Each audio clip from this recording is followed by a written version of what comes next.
ہم امام حسین کی عزاداری سنت پیغمبر کے مطابق کرتے ہیں۔ عجیب انداز ہے، ہم زندہ و جاوید کا ماتم نہیں کرتے۔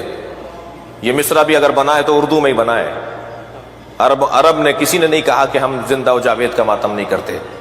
کسی فارسی زبان بولنے والے نے نہیں کہا کہ ہم زندہ و جاوید کا ماتم نہیں کرتے۔ اگر مصرع بھی بنایا گیا تو اردو میں بنایا گیا۔ بھول گئے کہ اردو زندہ بھی ہے تو وہ امام حسین کی وجہ سے زندہ ہے۔ اردو مٹ گئی ہوتی اگر مرثیہ نہ ہوتے۔ آج بھی اردو کا سب سے بڑا ادیب ہوتا ہی وہ ہے جسے مرثیہ کہنا آتا ہو۔ تو امام حسین کے ذکر کی وجہ سے تو یہ زبان زندہ ہے۔ اور اس زبان کا بولنے والا اگر کہے کہ ہم زندہ و جاوید کا ماتم نہیں کرتے تو اس سے سوال یہ ہے کہ تم کون ہو جو نہیں کرتے، اور تمہارا نہ کرنا معیار کب ہے؟ پیغمبر نے تو شہیدوں کا ماتم کیا ہے، پیغمبر نے تو حضرت حمزہ کا ماتم کیا ہے۔ سید الشہداء لقب تھا امام حسین سے پہلے حضرت حمزہ کا۔ پیغمبر نے تو جنگ احد میں شہدائے احد کے جنازوں پہ پہنچ کے، خاص طور پر حضرت حمزہ کے جنازے پر پہنچ کے گریہ کیا ہے، ماتم کیا ہے، لوگوں کو دعوت دی ہے کہ میرے چچا پر رونے آؤ۔ حدیث کہتی ہے الاستیعاب الاصابہ، یہ اہل سنت کی صحابہ کرام پر لکھی گئی کتابیں ہیں جن میں صحابہ کرام کے احوال لکھے گئے ہیں۔ ان میں لکھا ہے کہ جب جنگ احد میں حضرت حمزہ شہید ہو گئے، لما راى النبی، جب نبی نے دیکھا کہ قتل حمزہ، حمزہ کو قتل کر دیا گیا ہے، تو فبکا بکاء عالیا، نبی نے اونچی آواز میں گریہ شروع کیا جب خبر آئی کہ ان کے چچا حمزہ کو مار دیا گیا ہے۔ اہل سنت کی کتاب کا حوالہ دے رہا ہوں۔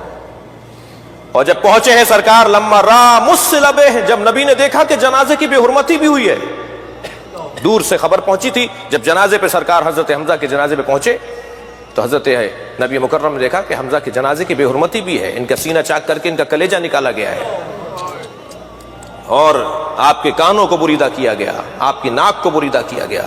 جب بدن مبارک کو اس حالت میں دیکھا تو نبی مکرم نے فشہقا، نبی نے گریہ کیا ہے اونچی آواز میں، آوازوں کے ساتھ گریہ کیا ہے سرکار نے، اور آواز لگائی، فرمایا کہ کون ہے، کہاں ہیں وہ لوگ جو میرے چچا پر آ کے گریہ کریں؟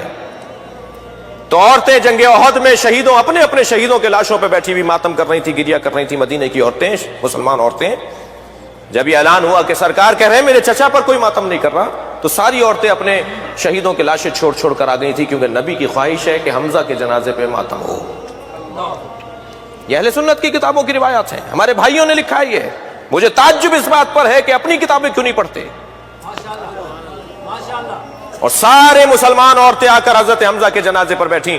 اور آج تک عرب دنیا میں دستور ہے کہ اگر کوئی مظلوم مارا جائے تو پہلے حمزہ کا نوحہ پڑھا جاتا ہے، پھر اس مرنے والے کی بات ہوتی ہے۔ عزیزان گرامی، پیغمبر اکرم کی سنت ہے یہ۔ تو حضرت حمزہ شہید زندہ ہوتا ہے، اسی پر اعتراض کیا جی شہید زندہ ہے اور زندہ کا ماتم نہیں ہونا چاہیے جی۔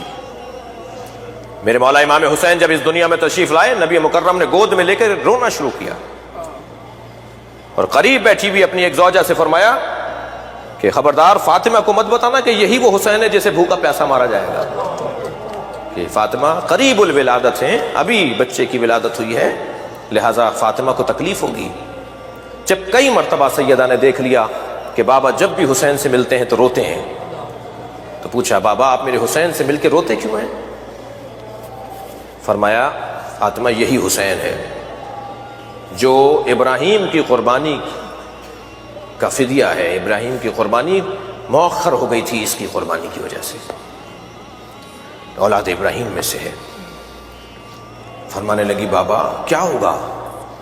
کہ اسے گھیر کر بھوکا پیاسا مارا جائے گا۔ بی بی فرمانے لگی بابا آپ ہوں گے اس وقت میں؟ فرمایا نہیں فاطمہ میں نہیں رہوں گا۔ کہ اس کے بابا علی ہوں گے؟ کہ نہیں اس کے بابا علی بھی نہیں ہوں گے۔ بی بی نے کہا کیا اس کا بھائی حسن ہوگا؟ فرمایا نہیں اس کا بھائی حسن بھی نہیں ہوگا۔ تو بی بی نے فرمایا میں رہوں گی؟ فرمایا فاطمہ تم بھی نہیں ہوگی۔ تو بی بی نے پھر ایک جملہ کہا بابا پھر اس پہ روئے گا کون؟ یہ جو آپ کا گریہ ہے نا یہ حسرت فاطمہ ہے، سیدہ کی حسرت ہے، بابا اس پہ روئے گا کون؟ فرمایا ایک قوم اس پہ روئے گی، اس کے جوان اس کے جوانوں پر روئیں گے، اس کے بوڑھے اس کے بوڑھوں پہ روئیں گے. یہ تقسیم بھی اس کا مطلب نہیں ہے کہ جوان صرف جوانوں پہ روتے ہیں اور بوڑھے صرف بوڑھوں پہ روتے ہیں. نہیں، نبی نے گویا اشارتاً فرمایا ہے کہ اس کے بچے بھی مارے جائیں گے، اس کے جوان بھی مارے جائیں گے، اس کے بوڑھے بھی مارے جائیں گے، اس کے ساتھ پورا خانوادہ شہید کیا جائے گا. عزیزو عزادارو، ہم روا روی میں ہم ذاکرین جو ہیں کہہ دیتے ہیں کہ کربلا میں 18 بنی ہاشم شہید ہوئے. 18 نہیں 58 شہید ہوئے ہیں. میرا باب العلم کے عشرے کا جو موضوع ہے وہ اصحاب رسول ہے. اصحاب رسول پہ وہاں بات ہونی ہے. کربلا میں بنی ہاشم 58 بنی ہاشم شہید ہوئے. 58، 18 نہیں. حضرت عقیل کی اولاد، حضرت مسلم کی اولاد، حضرت جعفر کی اولاد، حضرت جعفر کے پوتے، حضرت عبداللہ کے بچے، محمد حنفیہ ان کی اولادیں. محمد حنفیہ خود نہیں تھے ان کی اولاد، عبداللہ ابن جعفر نہیں تھے ان کی اولادیں. امیر المومنین کے فرزند 28 تو صرف امیر المومنین کے پوتے اور بیٹے ہیں. 58 بنی ہاشم ہیں جو کربلا میں شہید ہوئے ہیں. سارا گھر کٹ گیا، سارا گھر کٹ گیا.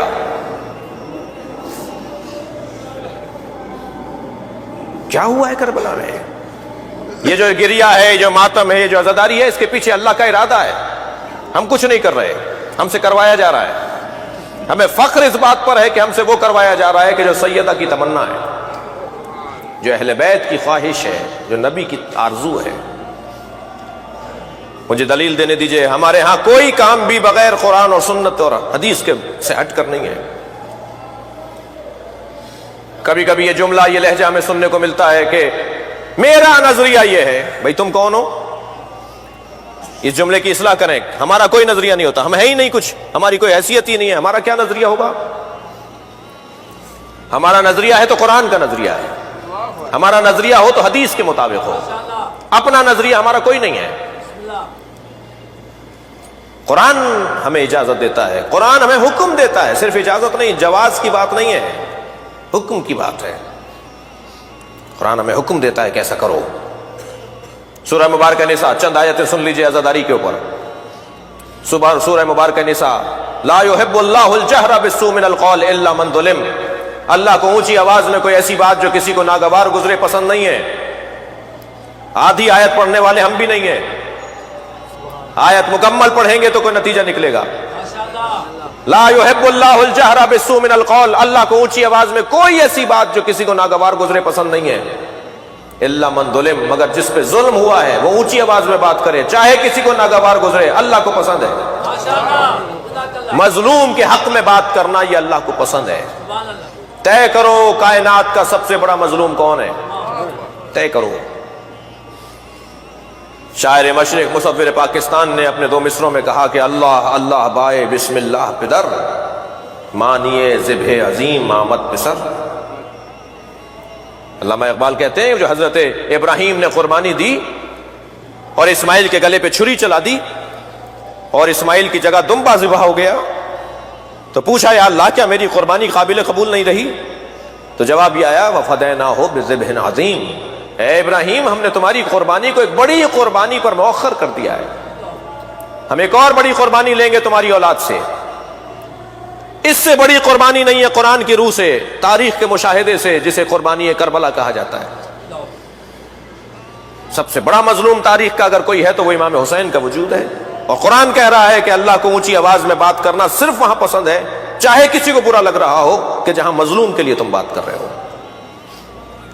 مظلوم حسین ابن علی ایک دلیل. دوسری دلیل دوں، ذکر فإن الذکر تنفع المؤمنین، اے میرے حبیب بار بار دہراؤ، اس لیے کہ بار بار دہرانے سے مومنین کو فائدہ ہوتا ہے. ہمارے مزاج کے اندر بھولنا ہے، ہم انسان ہیں نا، انسان یعنی نسیان، نسیان یعنی انسان. ہماری ساخت ہی بھولنے کی ہے، ہماری طبیعت کے اندر بھول پن ہے کہ ہم بھول جاتے ہیں.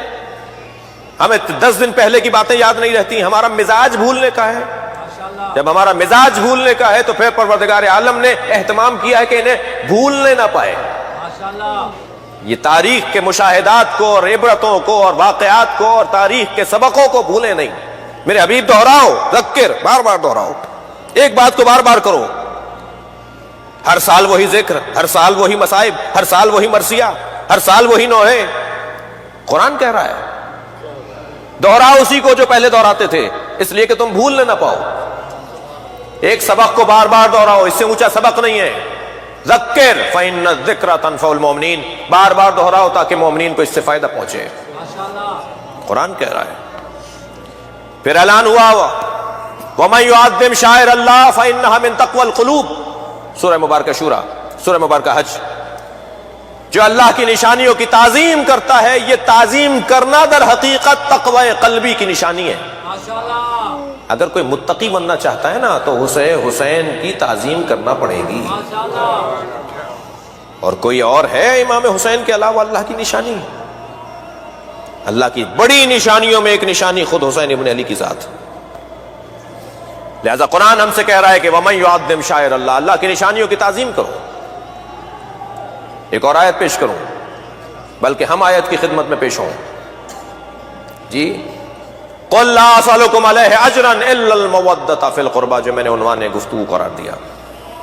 اے میرے حبیب ان سے کہہ دو مجھے کوئی چیز نہیں چاہیے اجرت رسالت کے طور پر الا المودۃ فی القربى، سوائے یہ کہ میرے قربا سے مودت۔ یہ مودت ہو رہی ہے بھائی، نبی کی خواہش ہے، نبی سے محبت، نبی سے لگاؤ کا عنوان ہے عزاداری امام حسین، سنت پیغمبر ہے، آرزو زہرا ہے، خواہش حیدر کرار ہے۔ جب جنگ صفین سے میرے مولا لوٹ رہے تھے تو کربلا سے گزر ہوا جب مولا علی کا، تو آپ نے امام حسن سے فرمایا کہ بیٹا کچھ دیر یہاں قیام کریں گے۔ مولا ایک درخت کے نیچے جا کر محو استراحت تھے کہ ساسا ابن سوہان نے آواز دے کر کہا کہ علی کے سر کے نیچے تکیہ نہیں ہے، تو جا کر انہوں نے اپنا زانو مولا کے سر کے نیچے دے دیا کہ علی کا سر میرے زانو پہ تکیہ کرے۔ تو مولا کی آنکھ کھلی اور مولا نے انہیں دعا دی۔ اسی اثنا میں مولا نے دیکھا کہ ایک شخص ہے کہ جو مولا کے پیر دبانا چاہتا ہے۔ حضرت نے پیر کھینچے، حضرت نے فرمایا تم نے میرا ادب کیا ہے تو بس تمہیں ایک پیغام دے دیتا ہوں، اس زمین کو ذرا غور سے دیکھ لو، یہاں کچھ مدت کے بعد میرا بچہ آئے گا، تم بھی آؤ گے، مگر یاد رکھنا کہ تم میرے بچے کے مخالف لشکر میں رہو گے، تم حسین کے دشمنوں میں سے ہوگے۔ تو میں پہلے تمہیں بتا رہا ہوں، میرا ادب کر رہے تھے تو اس لیے تمہیں بتا رہا ہوں کہ ابھی سے توجہ کرو، حسین کے قاتلوں میں سے نہ رہنا۔ جب یہ کربلا میں آیا، ابن جمو اس کا نام ہے، جب یہ کربلا میں آیا تو امام حسین نے جناب عباس سے کہا کہ اس سے جا کے کہو کہ یہ درخت یاد آ رہا ہے۔ وہ اس درخت کے قریب کھڑا تھا، حضرت عباس نے جا کے کہا تمہیں یہ درخت یاد آیا ہے؟ کہہ رہے ہیں عباس علی کیا کہنا چاہتے ہو؟ کہا مجھے میرے مولا حسین نے بھیجا ہے، کہا اس کو ذرا جا کے یہ درخت یاد دلاؤ۔ غور سے دیکھتا رہا، کہنے لگا مجھے یاد آ گیا۔ کہا کیا یاد آیا ہے؟ کہا یہاں علی لیٹے ہوئے تھے، میں نے علی اس کا ادب کرنا چاہا تو علی نے مجھ سے اس واقعے کا جو آج ہو رہا ہے بتایا تھا۔ کہا پھر کیا ارادہ ہے؟ عزیزو، حسین کو دو چیزیں قتل کرواتی ہیں، ایک حب دنیا، ایک بغض علی۔ کوفے والے حب دنیا کی بیماری میں مبتلا تھے، پیسہ چاہیے تھا، پیسہ، دولت چاہیے تھے، انعام چاہیے تھا۔ اور شام والے بغض علی کی بیماری میں مبتلا تھے۔ کوفے والے مار رہے تھے دنیا کی خاطر، اور شام والے مار رہے تھے بغض علی میں۔